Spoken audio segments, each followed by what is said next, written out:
me ha tocado una manga muy complicada con lo que puede ser una manga de primera ronda de un CT ahora mismo, son con dos surfistas que están actualmente en el CT, pero bueno, iba y he hecho la tercera mejor nota de la manga y he estado ahí cerca de pasar y bueno, pues ha sido un campeonato bueno, con buenas puntuaciones durante todo el campeonato y muy contento con mi surfing, mejorar algunos detalles y a seguir a tope para el siguiente. Sí, yo creo que he superado mis expectativas, tampoco me había establecido ningún objetivo, ningún resultado así a obtener, pero bueno, sí, seguramente sí, estoy muy contento con el resultado que he conseguido y yo creo que sí que he superado mis expectativas.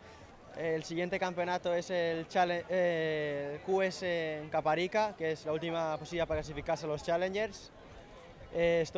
Ahora mismo soy el último que hace el corte y bueno, tengo que sacar un resultado ahí para mantener mi plaza y a ver si hay suerte.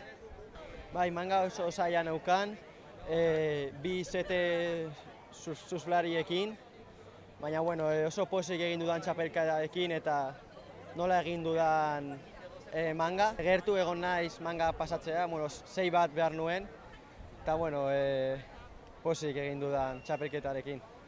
Bai, bete dira, ez neukan objektibo bat, resultado bat egiteko, baina lortu dudan emaitzarekin oso pozik nago. Ni hurrengo txapelketa Kaparikan da, azkeneko QS da Challengers-era klasifikatzeko, eta orain azkenean nago lista beratzi nago, eta nire postua rankingan mantentzea lortzen badut, Challengers-era klasifikatuko naiz.